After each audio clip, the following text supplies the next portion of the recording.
इमाम अलैहिस्सलाम कहते हैं कि मैं जब खुरासान का जब सफ़र कर रहा था तो करमन का रहने वाला एक गैर शिया बंदा इमाम कहते हैं मेरे साथ मौजूद था। गैर शिया बंदा है, इमाम के साथ सफ़र कर रहा है। जब अपनी मंजिल पर पहुंचता है तो वही गैर शिया बंदा इमाम को कहता है कि मौला अपने हाथ से कोई नसीहत मुझे लिख के दें, अपने हाथ से कोई नसीहत मुझे लिख के दें जो नसीहत मुझे ज़िंदगी भर काम आए। अब तवज्जो कीजिएगा, इमाम अलैहिस्सलाम ने उसको अपने हाथ से एक तहरीर लिख कर दी। और साहिब किताब जहाँ से मैंने पढ़ा है, जो राविंदी हैं, वो कहते हैं कि आज के ज़माने में भी वो तहरीर नस्ल दर नस्ल, जिस ज़माने की वो किताब है, अब आज के ज़माने में है मैं नहीं बता सकता हूँ, लेकिन जिस ज़माने में वो किताब थी वो कह रहे हैं इमाम की लिखी हुई तहरीर उनकी नस्लों में आज तक चली आ रही है। और वो तहरीर क्या थी? इमाम ने उस गैर शिया को 2 जुमले लिख के दिए। कहा कुन मुहिब्बन ले आले मोहम्मद इन कुन फासिका। इमाम ने कहा तू अहले बैत का मुहिब बन जा, अगरचे तू फासिक ही हो, अगर तुम फासिक भी हो तो अहले बैत का मुहिब बन जा। और दूसरा जुमला ये कहा वाकुन मुहिब्बन ले मुहिब्बिहिम इन कानू फासिकीन, अगर इस ज़माने में तुम्हें कोई अहले बैत का शिया और हुबदार मिले तो उसका भी मुहिब बन के रहे, चाहे वो अपने दौर में फासिक ही क्यों ना हो।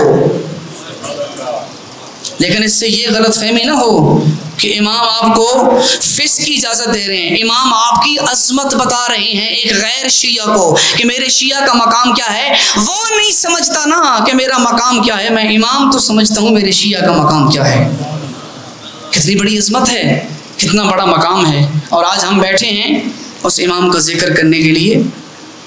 खुदारा अपनी ज़िंदगियों में अहले बैत अतहार की पाकीज़ा सीरत को नाफिज कीजिए। सबसे पहले मैं खुद अपने आप को ये तंबीह कर रहा हूँ और उसके बाद आपको कह रहा हूँ, अगर हमने अहले बैत अतहार की ज़िंदगियों की, उनकी सीरत को और उनकी ज़िंदगी के हालात को जाने बग़ैर ज़िंदगी गुजारी, यकीन जानिए आज के ज़माने में एक कमज़ोर से कमज़ोर इंसान भी हमें सिरात मुस्तकीम से हटा देगा। सिरात मुस्तकीम पर अगर गामज़ान होना चाहते हैं, नौजवानों को कहूँगा इस पबजी से और इन फजूलियात से वक्त निकाल कर अहले बैत की सीरत को पढ़ा करें, उनकी ज़िंदगी को पढ़ा करें। क्यों? आज के दौर में आपका किरदार मज़हर है आले मोहम्मद की तालीमात का। बस आखिरी बात कह रहा हूँ, उसके बाद मसाइब के चंद जुमले। आज के दौर में जवानों को कह रहा हूँ, आपकी ज़िंदगियाँ, आपके किरदार, आपका एक एक अमल मज़हर है आले मोहम्मद की तालीमात का। क्यों? अल्लाह ने अपनी तालीमात का मज़हर बना के अहले बैत को भेजा। जिसने मौला अली को देखा है, मौला अली को देख के खुदा को पहचाना है, मौला हसन को देख के खुदा को पहचाना है, मौला हुसैन को देख कर खुदा को पहचाना है। 11 इमामों के ज़माने में हर इमाम को देख के लोग खुदा को पहचानते थे।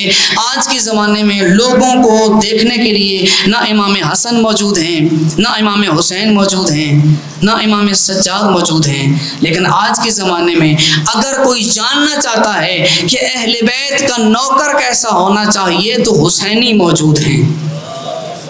उस ज़माने में अहले बैत का वजूद अल्लाह की तालीमात का मज़हर था, इस ज़माने में भी उसकी तालीमात का मज़हर पर्दा गैब में है। और आपकी ज़िंदगी, आपकी सीरत, आपका किरदार और आपका एक एक अमल आइम्मा की तालीमात का मज़हर है।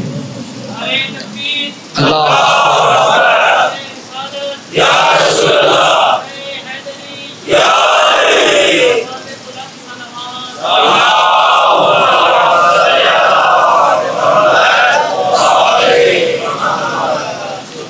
हम में से हर एक इंसान अपने किरदार में अहले बैत की तालीमात का मज़हर है।